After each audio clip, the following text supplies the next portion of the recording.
بسم اللہ الرحمن الرحیم اور محمد والے محمد صلوات الحمد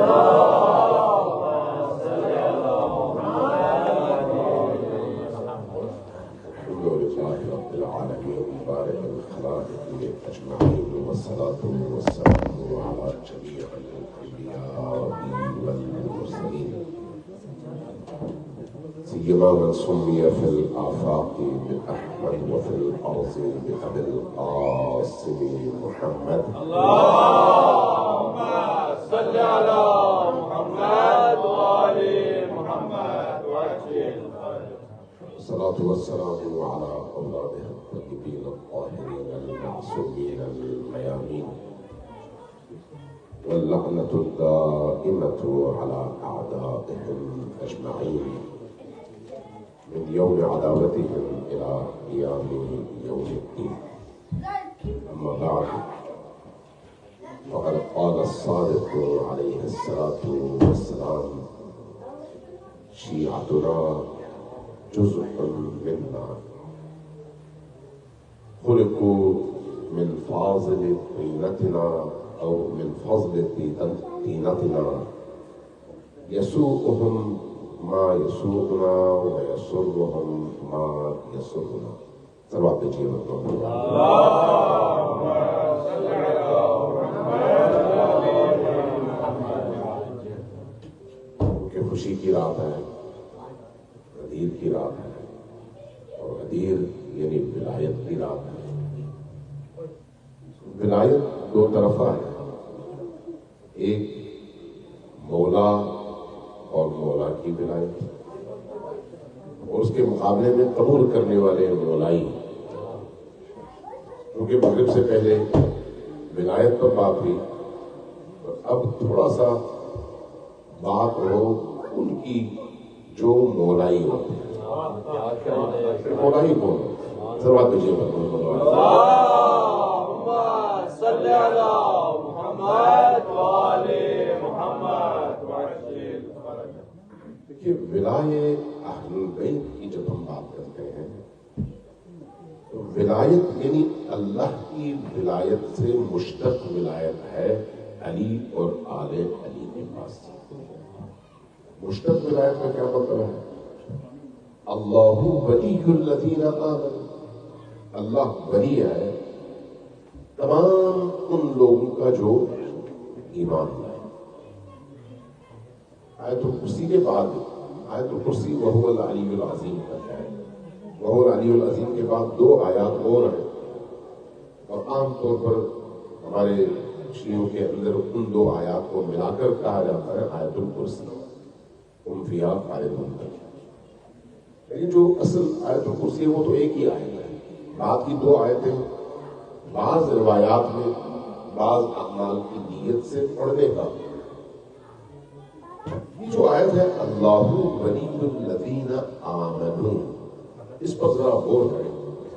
اس کی تفصیل میں دو تین باتیں عرض کروں، اس کے بعد اگر آپ میں جان ہوئی، آپ میں بیٹھنے کی ہمت ہوئی تو پھر دو چار اور باتیں عرض کروں گا. ورنہ آپ کی زحمت تمام کروں گا. سلام مجھے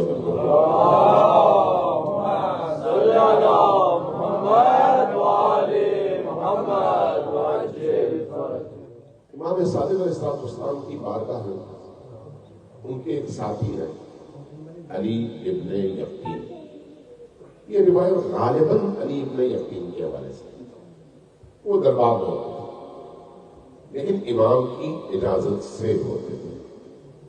امام کی اجازت سے وہاں پر کام کرتے، امام کی اجازت سے امور پر تصرف کرتے، اور جتنے بھی موادیان حیدر کرار اور مظلوم لوگ ہیں ان کی مدد کرتے اس دربار کے عہدے پر رہتے ہوئے.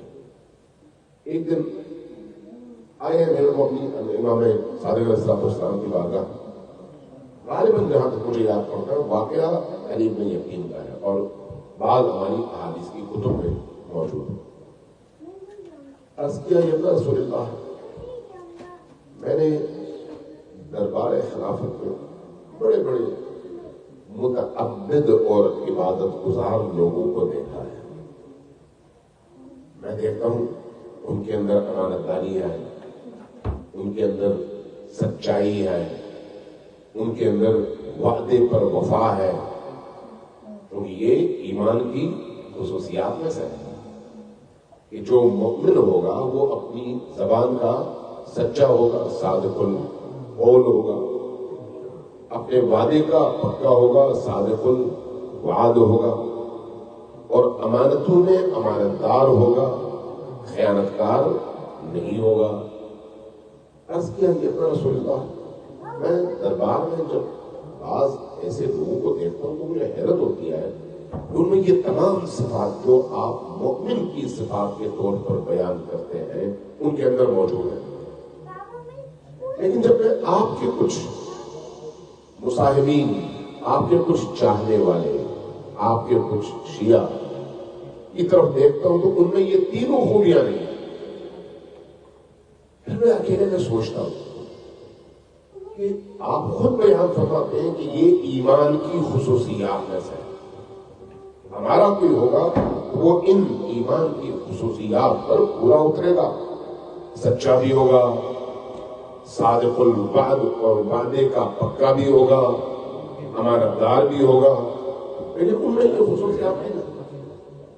جبکہ وہ لوگ جو آپ کی ولایت کو نہیں مانتے ان کے اندر یہ خصوصیات ہیں۔ پھر میں خود سے سوال کرتا ہوں کہ جو لوگ نماز کے پکے ہیں، روزے کے پکے ہیں، عبادات کے پکے ہیں، صادق القول ہیں، صادق الوعد ہیں اور امانتدار ہیں، یہ لوگ جائیں جہنم، اور جو ان تمام خوبیوں سے محروم ہیں وہ جائیں جنت، صرف اس لیے کہ وہ کہتے ہیں امام صادق ہمارے امام ہیں، امام باقر ہمارے امام ہیں، امام زین العابدین ہمارے امام ہیں۔ یعنی آپ کی امامت کے قائل ہونے کی وجہ سے یہ لوگ چلے جائیں جنت، اور وہ لوگ جو ان تمام خوبیوں کے حامل ہیں جائیں جہنم، یہ کیسے ہو سکتا ہے؟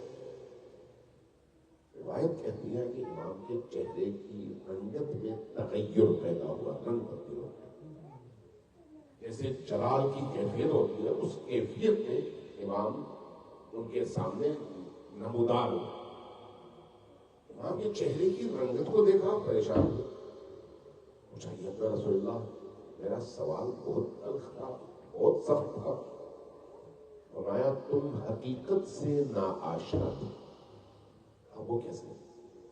فرمایا دیکھو ایسا ہی ہے کہ اگر کوئی ہماری ولایت میں داخل ہو جائے تو ان صفات سے محروم ہونے کے باوجود آخر کار وہ جنت ہی جائے گا، اور اگر کسی میں یہ صفات ہیں لیکن ولایت نہیں ہے تو یہ صفات اس کو جنت میں لے کے نہیں جائیں گی۔ اپنا رسول اللہ میں آپ پر ایمان رکھتا ہوں، اس لیے آپ کے قول کو اپنے لیے حجت سمجھتا ہوں، لہٰذا میں قبول کر لوں گا، لیکن کیا قرآن سے بھی ایسی کوئی دلیل موجود ہے کہ اس طرح سے شرط ایمان ہو، اور وہ بھی آپ پر ایمان، آپ کے جد پر ایمان، یعنی ولایت پر ایمان، غدیر پر ایمان؟ فرمایا کیا آیت الکرسی پڑھی ہے؟ جی پڑھی ہے۔ اس کے بعد کی آیتیں پڑھی ہے؟ جی پڑھی ہے۔ یہ ذرا آیت پڑھو، اللہ ولی الذین آمنوا، پڑھی، اللہ ولی ہے ان لوگوں کا جو پڑھے نا صاحب ہے، جو ایمان لائے، تاکہ ذہن میں آپ کے یہ ثابت رہے۔ یہ جو روایت میں عرض کر رہا ہوں صحیح السند روایت ہے، یعنی کوئی ذاکر کی روایت نہیں ہے گڑی ہوئی۔ کہاں ذرا آیت پڑھو؟ اس نے آیت پڑھی، اللہ ولی الذین آمنوا، اللہ ولی ہے ان لوگوں کا جو ایمان لائے۔ اب اگر اللہ ولی بنتا ہے ان لوگوں کا جو ایمان لاتے ہیں تو اللہ کیا کرتا ہے؟ یخرجہم، انہیں نکالتا ہے، کہاں سے؟ من الظلمات، ظلمت سے۔ ظلمت کس چیز کی ظلمت ہے؟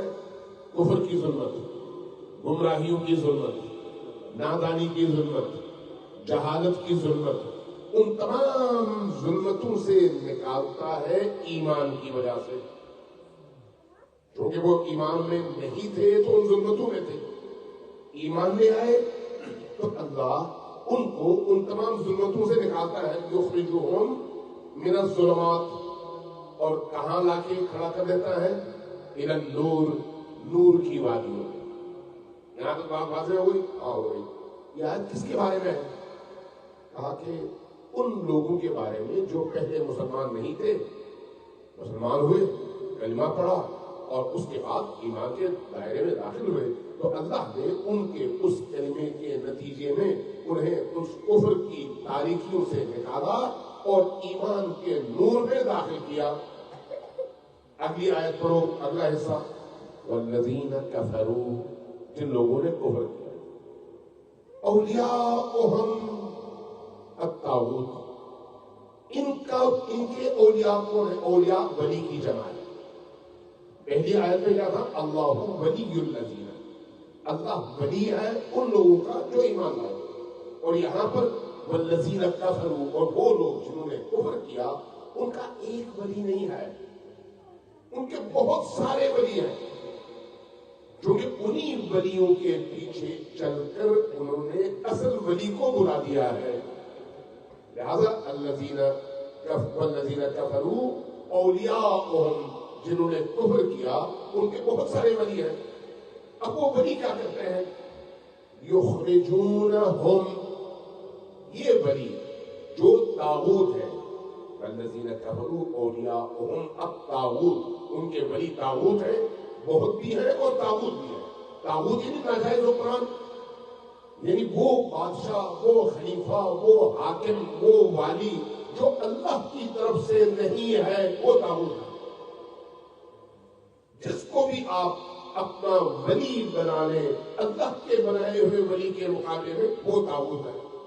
والذین کفروا اولیاؤہم الطاغوت، اب یہ طاغوت کیا کرتے ہیں؟ یخرجونہم، انہیں نکالتے ہیں، کہاں سے؟ من النور، نور سے، کہاں پھینکتے ہیں؟ الی الظلمات، ظلمات میں پھینکتے ہیں۔ یہ آیت ہوئی والذین کفروا اولیاؤہم الطاغوت یخرجونہم من النور الی الظلمات۔ پوچھا کہ اب یہ بتاؤ یہ آیت کس کے بارے میں ہے؟ آگے کافروں کے بارے میں ہے جنہوں نے کفر کیا۔ جو کافر ہوتے ہیں اللہ یہ آیت کہہ رہی ہے کہ اللہ نہیں نکالتا ان کو، طاغوت ان کو نور سے نکالتا ہے اور کہاں پھینکتا ہے؟ ظلمتوں میں۔ امام نے یہاں پر سوال کیا، کہا کہ یہ بتاؤ مؤمن تو ظلمت سے نکل کر ایمان کی وجہ سے آتا ہے نور کی وادی میں، اس لیے جو کفر کی وادی ظلمت کی ہے، لیکن کافر کب نور میں ہوتا ہے؟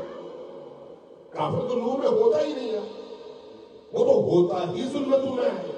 تو پھر یہ کیا آیت ہے جو کہتی ہے والذین کفروا اولیاؤہم الطاغوت، جنہوں نے کفر کیا ان کے ولی طاغوت ہیں اور وہ طاغوت ان کو نور سے نکالتے ہیں، ظلمتوں میں پھینکتے ہیں؟ یہ سوال جیسے ہی اٹھایا سائل پریشان ہوا، عرض کیا جب رسول اللہ کبھی میں نے سوچا نہیں تھا اس پر، یہ کون سا نور ہے جہاں سے طاغوت ان کو نکالتا ہے یا نکالتے ہیں اور ظلمت میں بھیج دیتے ہیں؟ فرمایا وہ شخص جو لا الہ الا اللہ کہتا ہے، محمد الرسول اللہ کہتا ہے، نور کی وادی میں داخل ہو جاتا ہے۔ اب نور کی وادی میں داخل ہوا، لیکن جب وہ علی اور آل علی کی ولایت کا انکار کرتا ہے اور اس انکار کے نتیجے میں کسی اور کی ولایت کا اقرار کرتا ہے تو وہ ولی طاغوت ہیں، وہ ولی اس کو اس نور سے نکالتے ہیں، ظلمت میں پھینک دیتے ہیں۔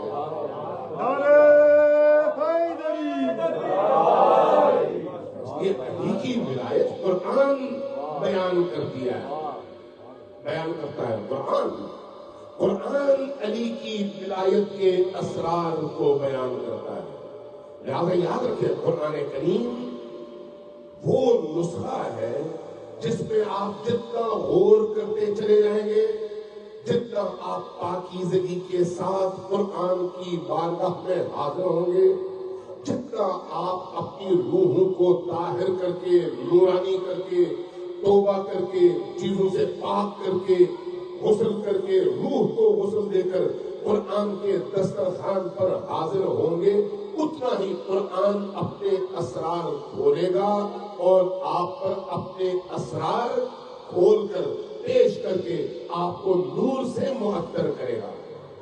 قرآن کریم میں یہ معجزہ ہے۔ اس لیے قرآن کریم میں دیکھیں آپ تھکتے نہیں ہیں جب پڑھتے ہیں، تھکتے نہیں۔ آپ نے بہت ساروں نے کئی بار قرآن ختم کیا ہوگا۔ ماہ مبارک رمضان میں بعض اوقات لوگ 10 بار قرآن کریم ختم کرتے ہیں، اچھے لوگ روزے سے تھکتے نہیں ہیں۔ کوئی دنیا کی اور کتاب بتا دیں جو انسان 2 دفعہ پڑھے اور تیسری دفعہ تھکے نہیں اور چھوڑے نہیں ایک طرف۔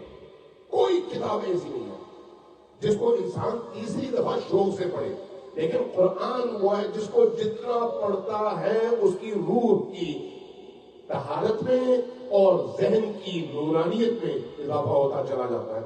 وہی قرآن 330 سے زیادہ جگہوں میں علی کی ولایت اور علی کی شخصیت کے اسرار کو بیان کرتا ہے، وہی قرآن۔ اس لیے علی کی ولایت کو سمجھنے کی ضرورت ہے کہ علی کی ولایت میں اگر کوئی شخص داخل ہوتا ہے تو اس کے کم سے کم اثرات کیا ہیں۔ یہی جو روایت ہے، اس روایت کے ضمن میں آپ باقی روایات اٹھا کر دیکھیں، یہ روایت کبھی بھی یہ نہیں کہتی کہ امانت دار نہ بنو، نعوذ باللہ، یہ نہیں کہتی کہ جھوٹ بولنا شروع کر دو، نعوذ باللہ، نہیں۔ یہ روایت کہتی ہے کہ اگر کوئی شخص ان غلطیوں کا ارتکاب کرتا ہے لیکن وہ علی کی ولایت کے دائرے کے اندر داخل ہے، ایک وقت ضرور ایسا آئے گا جس میں وہ پشیمان ہوگا، نادم ہوگا، اٹھے گا، اپنے ان گناہوں کا ازالہ کرے گا، توبہ کرے گا، رب کی بارگاہ میں اپنی پیشانی زمین پر رکھے گا اور رب اپنے اس علی کی برکت سے اس کو اس ظلمت سے نجات دے گا اور وادی نور میں داخل کر دے گا۔ علی کی ولایت کی برکتیں ہیں۔ علی کی ولایت اللہ تبارک و تعالیٰ کی سب سے بڑی نعمت ہے۔ اس لیے قرآن کریم کہتا ہے، قرآن کریم نے یہ جو ولایت علی کے حوالے سے کہا کہ الیوم اکملت لکم دینکم واتممت علیکم نعمتی ورضیت لکم الاسلام دینا۔ یہ کیا ہے؟ اللہ کی تمام نعمتیں جو اس کائنات میں موجود ہیں وہ ایک طرف ہے، تمام نعمتیں اللہ کی طرف سے آپ کو عطا شدہ ہر چیز کو ترازو کے ایک پلڑے میں رکھیں۔ اگر ولایت علی نہ ہو تو وہ ساری کی ساری چیزیں زیرو ہیں، ان کی کوئی حیثیت نہیں ہے۔ ان تمام نعمتوں کے کمال کا نام علی کی ولایت ہے۔ نعمتیں اگر تمام ہوتی ہیں تو ان اتمام نعمت کا آخری اور واحد رستہ علی کی ولایت، علی کی ولایت۔ لہذا یہ ولایت ایسی چیز ہے جس میں اگر کوئی داخل ہو جائے تو نجس نہیں رہتا، کیونکہ یہ ولایت پاک کرتی ہے، نجس نہیں رہتا۔ اس کے بعد ہمارے لوگ کنفیوز ہو جاتے ہیں۔ میں اس کے پریکٹیکل مسائل بتا رہا ہوں اس وقت کہ بعض اوقات کنفیوز ہو جاتے ہیں۔ ایک شخص جو ہے علی کا شیعہ ہے لیکن گناہگار ہے، علی کا شیعہ ہے لیکن بہت ساری خطاؤں کا ارتکاب کرتا ہے، علی کا شیعہ ہے لیکن بہت سارے مسائل میں دوسروں کی نسبت پیچھے ہے۔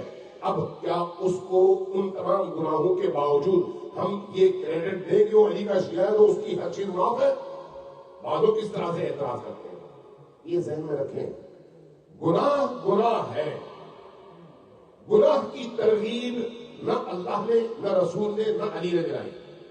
امیر المومنین گناہ سے نفرت کرتے ہیں، گناہگار سے نہیں۔ گناہگار کو گناہ سے نکالنا چاہتے ہیں۔ لہذا جب امیر المومنین خلیفہ تھے اور کوفہ میں تھے، ایک جوان آیا، عرض کیا یا امیر المومنین، میں ایک غلطی کا ارتکاب کر کے آیا ہوں، مجبوری تھی، سزا پانا چاہتا ہوں۔ کیا کیا تم نے؟ میں نے چوری کی. کیسے؟ فلاں جگہ یہ تھا یہ تھا یہ تھا. میں نے اٹھایا, وہ ہضم کر لیا, کھا لیا, لیکن بعد میں بڑا پشیمان ہوا, اور پشیمانی کی وجہ سے اب آیا ہوں کہ آپ کی بارگاہ میں اعتراف کروں. کوئی گواہ ہے؟ نہیں ہے. جاؤ واپس نہیں. دوبارہ آیا. جب دوبارہ آیا, دوبارہ اپنے خلاف خود گواہی دی کہ میں نے یہ جرم کیا ہے. اب شرعی طور پر امیر المومنین کے لیے بات ثابت ہوگی. امیر المومنین بھی قانون پر عمل کرتے ہیں, شرعی طور پر ثابت ہوگی. آپ نے فرمایا کمر سے کہ اس کی چاروں انگلیاں کاٹ دو. اہل سنت اور ہمارے درمیان فرق ہے ان سزاؤں میں. وہ یہاں سے کاٹتے ہیں نہیں پورا ہاتھ, جبکہ مکتب تشیع میں 4 انگلیوں کو کاٹنے کا حکم ہے چور کی. اس کی وجہ کیا ہے؟ اس کی وجہ یہ ہے کہ سجدے میں 7 اعضاء کا زمین پر ہونا ضروری ہے, اور ان اعضاء میں سے ایک آپ کی ہتھیلی ہے. اگر آپ ہتھیلی کاٹ دیں گے تو سجدے کے اعضاء میں سے ایک حصہ کم ہو جائے گا. لہذا انگلیاں کاٹنے کا حکم ہے. شیخ اسلوب نے اس کو علم الشرائع میں بیان کیا ہے کہ انگلیاں کاٹنے کا حکم ہے, ہاتھ کاٹنے کا حکم نہیں ہے. دوسروں نے تجاوز کیا, ہاتھ کاٹنا شروع کر دیا. امیر المومنین نے اس کے ہاتھ کاٹے, اس کی انگلیاں کاٹی. یہ اپنی کٹی ہوئی انگلیاں لے کر مسجد کوفہ سے آیا باہر. زمانہ ہے امیر المومنین کی خلافت کا اور خوارج کے پیک کا. جب خوارج امیر المومنین کے خلاف میدان میں کھڑے ہیں, خوارج کا ایک سربراہ, ایک لیڈر ابن قوا, امیر المومنین کا سخت ترین دشمن, مسجد کے سامنے کھڑا ہے. اس جوان کو دیکھ کر یہ کٹی ہوئی انگلیاں لے کر باہر آیا. اس کو معلوم ہے ابن قوا کو کہ یہ جوان امیر المومنین کے ساتھیوں میں سے تھا, امیر المومنین کے چاہنے والوں میں سے تھا. آج امیر المومنین نے یعنی علی ابن ابی طالب نے اس کی انگلیاں کاٹی. جب وہ باہر آیا تو قریب گیا ابن قوا اور طنز کرتے ہوئے نشتر برسانے کی خاطر کہنے لگا, اچھا یہ بتاؤ یہ تمہاری انگلیاں کس نے کاٹی؟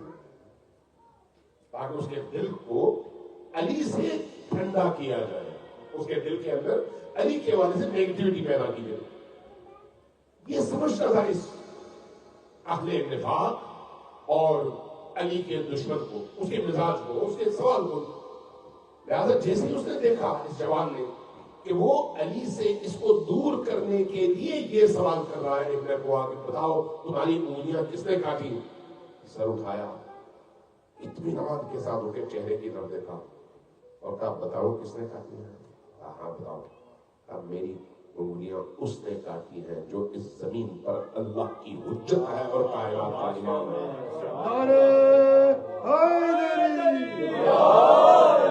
وہ جس پر سارا عالم قربان ہے اور ہماری گردنیں, ہمارا سر اس کے ایک حکم پر ہزاروں بار کٹنے کے لیے تیار ہے, اس نے کاٹی. ابن قوا شرمندہ ہوا. یہ جوان واپس چلا گیا اپنے گھر. رات ہوئی, امیر المومنین نے کمبر سے کہا کمبر چلو کہیں چلنا ہے. سیدھے پہنچے اس جوان کے دروازے پر, دستک دی, جوان آیا باہر. دیکھا امیر المومنین تشریف لائے. یا امیر المومنین آپ میرے گھر کے دروازے پر, اندر آنے کی اجازت ہے؟ جی آپ آئیے. اندر تشریف لے کے بٹھایا. عرض کیا یا امیر المومنین مجھ سے کوئی خطا تو نہیں ہوئی, آپ دوبارہ تشریف لائے, کوئی میری غلطی؟ کہا تم تو ہمارے تھے, تم نے کیوں چوری کی؟ جو ہمارا ہوتا ہے وہ تو ایسی حرکتیں نہیں کرتا. اب دیکھیں دل سوزانہ انداز,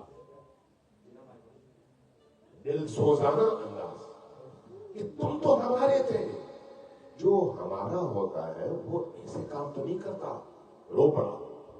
کہا امیر المومنین میں مجبور ہو گیا تھا, جس بھی وجہ سے میں مجبور ہو گیا تھا, اس لیے میں نے یہ جرم تو کیا, لیکن جب بعد میں میرے اندر کا انسان جاگا تو میں پشیمان ہوا.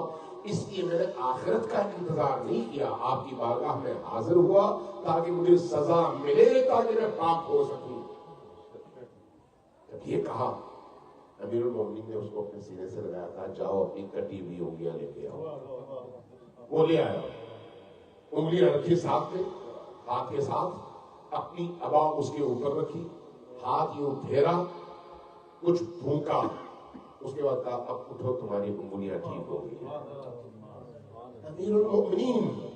امیر المؤمنین کبھی بھی برائی کو نہیں چاہتے کہ ان کا چاہنے والا برائی میں مبتلا ہو.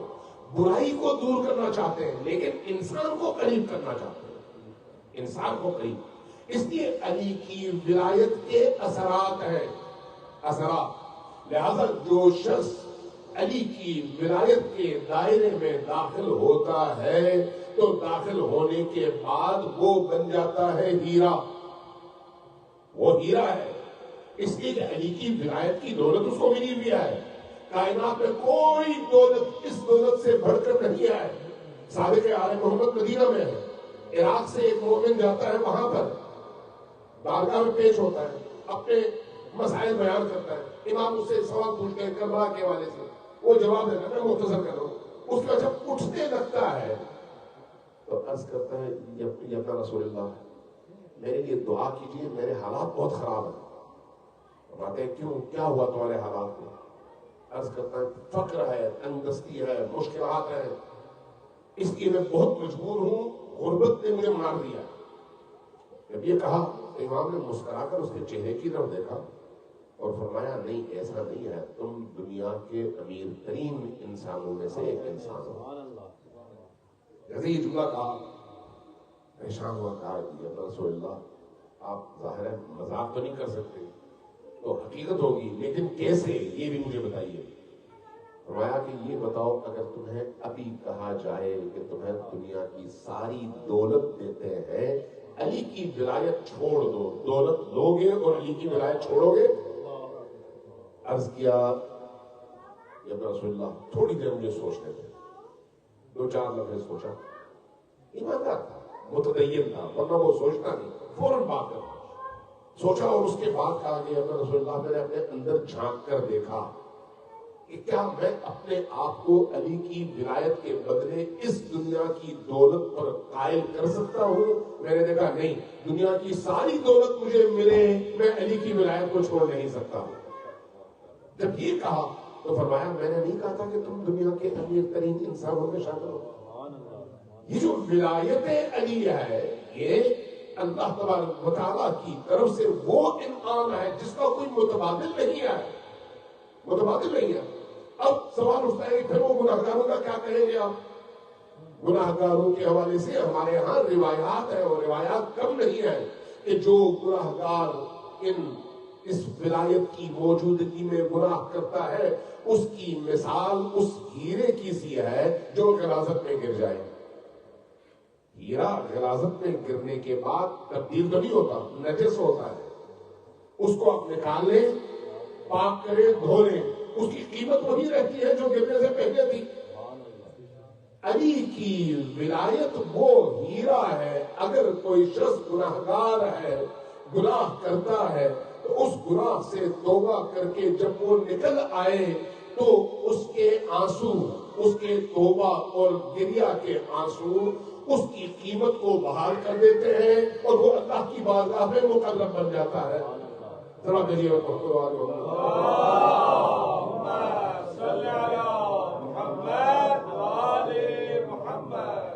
یہ ولایت نور ہے, یہ ولایت نور ہے اور یہ نور مشتق ہے نور علی سے. اس لیے ائمہ اہل البیت نے اپنی زندگی کے مختلف مراحل میں یہ بات اپنے اصحاب کو بتائی ہے کہ جس کے اندر ہمارے نور کا کوئی ذرہ بھی ہے وہ بچ جائے گا, وہ جہنم میں نہیں جائے گا. امیر المومنین کے حوالے سے بھی روایت ہے اور امام حسین کے حوالے سے بھی. امیر المومنین والی روایت حضرت مالک اشتر نے بیان کیا. فرمایا کہ جب ہم جنگ صفین میں تھے, ایک دن جنگ سے ذرا جلدی فارغ ہوئے, اپنے خیموں میں آئے شام کو. میں نے عرض کیا مولا آج آپ نے کم مارے, میں نے زیادہ مارے ہیں دشمن. جب میں نے یہ کہا امام مسکرائے. فرمایا تم نے کتنے مارے اور میں نے کتنے؟ میں نے گنتی بتا دی, آپ نے اتنے اور میں نے اتنے. امام مسکرائے. مسکرا کے فرمایا کہ بات تمہاری ٹھیک ہے, تم نے زیادہ تعداد میں مارے, لیکن ایک فرق ہے. وہ فرق کیا ہے؟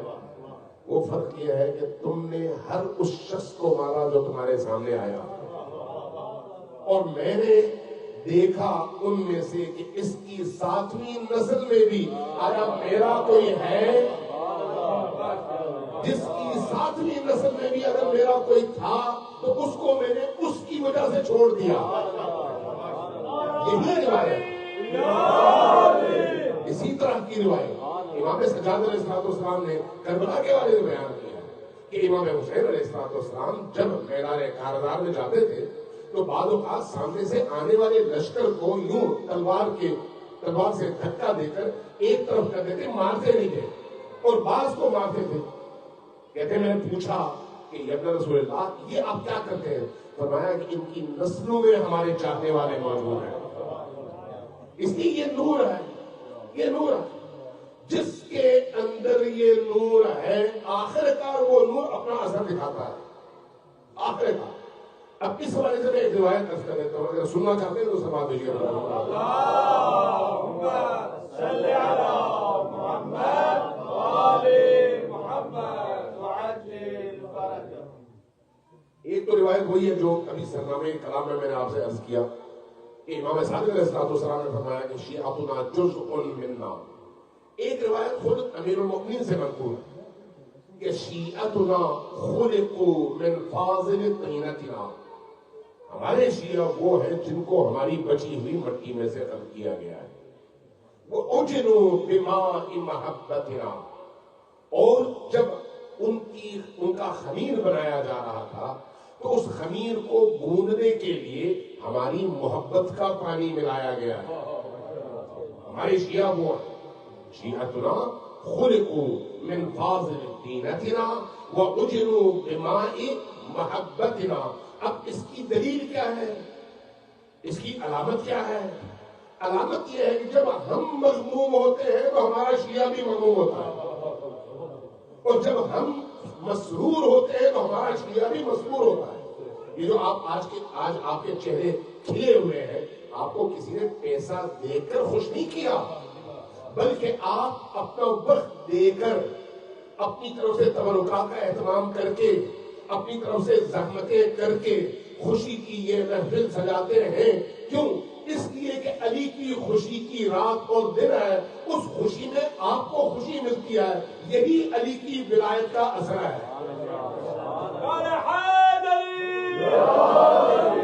اس لیے اس کی قدر جانیں. یہ کوئی معمولی دولت نہیں ہے، معمولی دولت نہیں ہے. حارث حمدانی آئے امیر المؤمنین کی بارگاہ میں اسی پر اپنی گفتگو ختم کرتا ہوں، کافی ٹائم ہو گیا. آئے امیر المؤمنین کی بارگاہ میں، دوپہر کا ٹائم تھا، سورج سوا نیزے پہ اور بہت ہی گرمی، پسینے سے شرابور. امیر المؤمنین نے دیکھا اور پوچھا کہ اے حارث، اس گرمی کے ٹائم پہ کیا ضرورت تھی آنے کی؟ شام میں آ جاتے، کسی اور موقع پہ آ جاتے، ٹھنڈے موسم میں آ جاتے. عرض کیا یا امیر المؤمنین، میرا دل بےتاب ہو رہا تھا آپ کو دینے کو، میرا دل تڑپ رہا تھا آپ کو دیکھنے کو. میں گھر میں سکون سے بیٹھ نہیں سکا، اس لیے میں مجبور ہوا اپنے دل کی اس کیفیت کی وجہ سے کہ نکلوں اور اپنے مولا کے چہرے کا دیدار کروں. میرے لوگ بھی مسکرائے. ایک قرآنی حدیث بیان فرمائی، میں اس کا خلاصہ بیان کرتا ہوں. فرمایا کہ اے حارث، اگر تم صحیح کہہ رہے ہو تو پھر ذہن میں رکھو کہ جب تم مرنے لگو گے تو سب سے پہلے مجھے دیکھو گے. میں یمت یرانی، جو مرتا ہے وہ مجھے دیکھتا ہے. سوال پیدا ہوتا ہے کافر بھی مرتا ہے، منافق بھی مرتا ہے. ہاں، ہر مرنے والا علی کو دیکھتا ہے موت کے موقع پر، لیکن کس شکل میں؟ جس شکل میں وہ اس دنیا میں علی کو جانتا تھا. جو علی کو اپنا معشوق اور اپنا محبوب مانتا تھا، وہاں پر اپنے محبوب کا خوبصورت اور حسین چہرہ دیکھے گا اور موت کی تلخیاں لذتوں میں تبدیل ہو جائیں گی. اور جو علی سے بغض رکھتا تھا اور اس بغض کی وجہ سے دیکھتا تھا، وہاں پر اس کی موت کی اذیت میں کئی گنا اضافہ ہوگا جب وہ علی کے نورانی چہرے کو دیکھے گا. اس لیے علی ہو یا آل علی، جتنی بار آپ ان ہستیوں سے اپنی عقیدت کا اظہار کرتے ہیں محبت کا اظہار کرتے ہیں، ان کی زیارت کے لیے جاتے ہیں، ان کی زیارتیں پڑھتے ہیں، ان سے ہم کلام ہوتے ہیں، ان پر سلام بھیجتے ہیں۔ ہر امام کے حوالے سے مختلف روایات ہیں۔ امیر المؤمنین کی اپنی روایات ہیں، امام حسین علیہ السلام کے حوالے سے اپنی روایات ہیں، باقی ائمہ کی اپنی روایات ہیں، امام رضا علیہ السلام کی اپنی روایات ہیں، مختلف روایات ہیں کہ ان روایات کی روشنی میں آدمی دیکھتا ہے کہ اللہ نے ان 14 انوار قدسیہ کی شکل میں ہمیں کتنی عظیم نعمت سے نوازا ہے کہ ان میں سے ہر شخصیت قبر میں، برزخ میں، محشر تک ہر مرحلے میں ہمارے ساتھ ہے، ہر مرحلے میں۔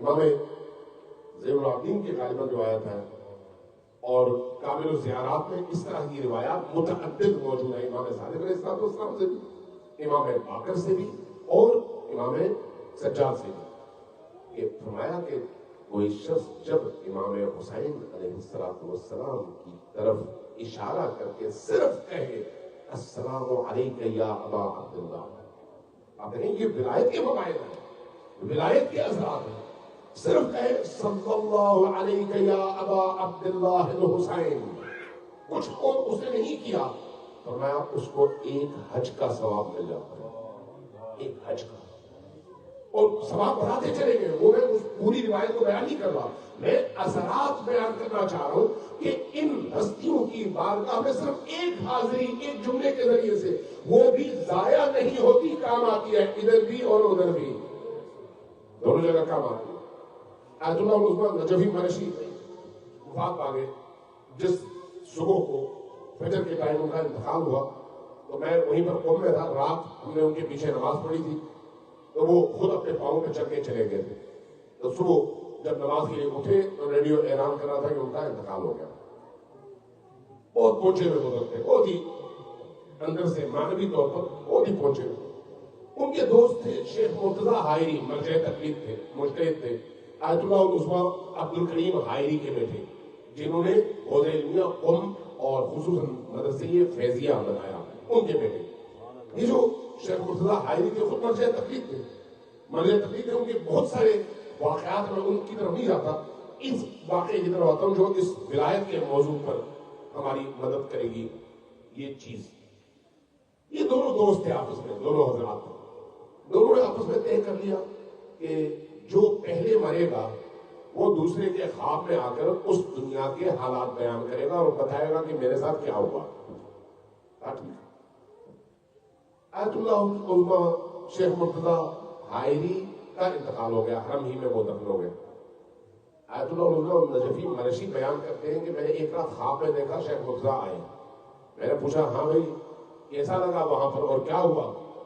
کہا کہ جب ملک الموت آیا اور میری جان لی اور اس کے بعد نکیر اور منکر کا سامنا ہوا تو میرے دل میں ایک ایسا خوف پیدا ہوا جو کبھی زندگی میں نے محسوس نہیں کیا تھا۔